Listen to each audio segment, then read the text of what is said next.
Chapter 13 is looking at functions of several variables.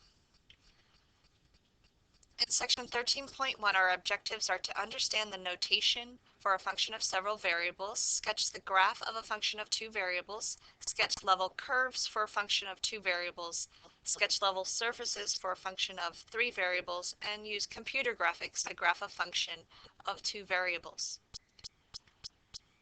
Functions of several variables. The work done by a force, W equals Fd, and the volume of a right circular cylinder, V equals pi r squared h, are both functions of two variables. The volume of a rectangular solid, V equals LWH, length times width times height, is a function of three variables.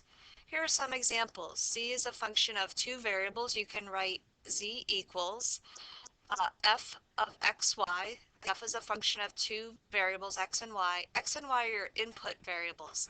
The collection of xy points that you can plug into the function is said to be the domain. This function is defined by x squared plus xy.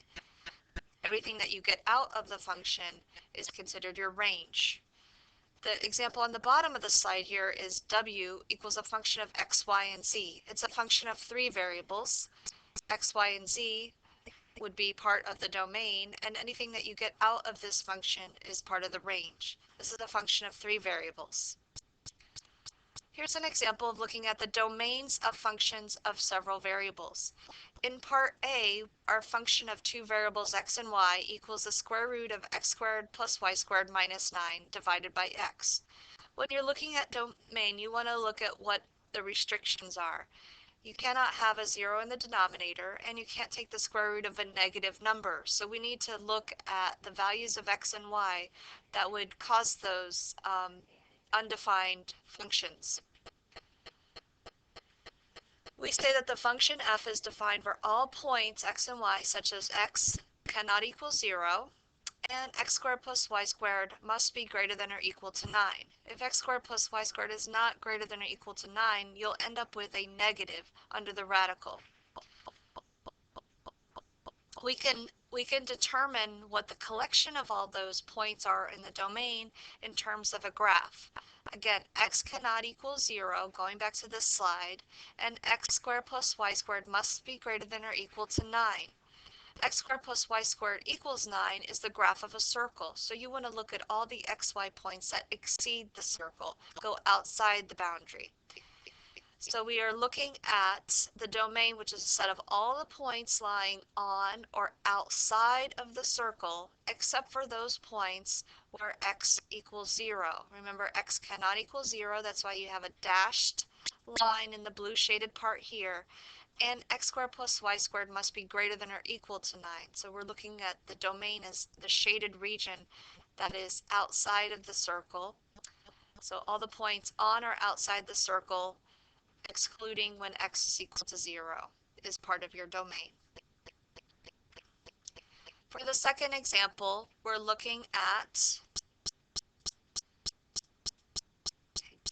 went back a couple slides here, for the function g of x, y, z equals x over the square root of 9 minus x squared minus y squared minus z squared. The denominator cannot equal 0, and everything under the radical has to be greater than 0. If it's equal to 0, you're going to have a 0 in the denominator. So we can say 9 minus x squared minus y squared minus z squared has to be greater than 0. Let's skip forward a couple slides here. So we can rewrite that as x squared plus y squared plus z squared must be less than 9. If that happens, then you have real numbers that come out of the function.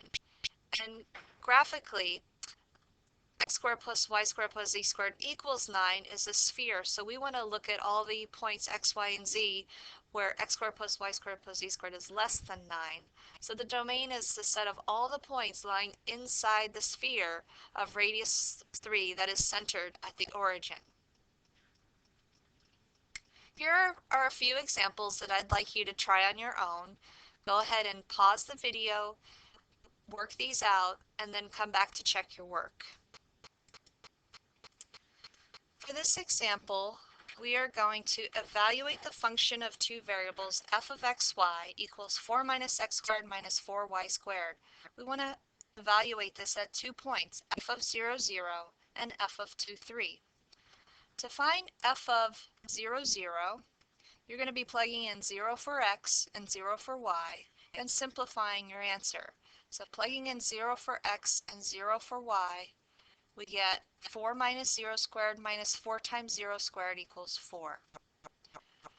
The second example here, we want to find f of 2, 3. We're going to be plugging in 2 for x and 3 for y and simplifying the result. We get 4 minus 2 squared minus 4 times 3 squared. Go ahead and simplify your answer to get negative 36. So in this example, we're just evaluating the function of two variables.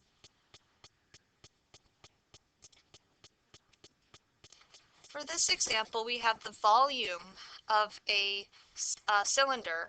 Volume is a function of two variables, radius and height, v of r comma h equals pi r squared h. You want to find the volume of a cylinder where the radius is 3 and the height is 10.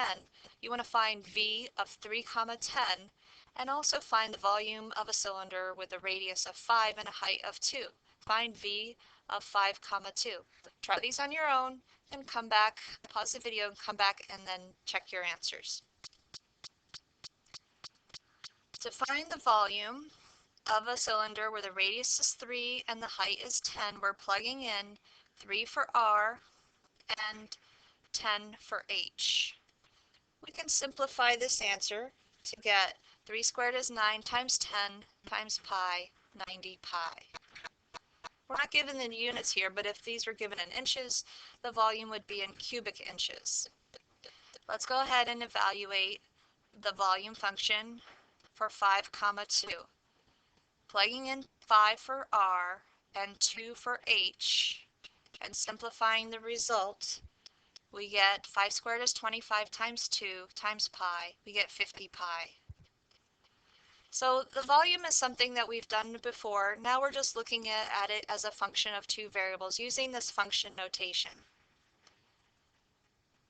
Here's another example of a function of two variables. G of xy is equal to a definite integral from x to y of 1 over t dt.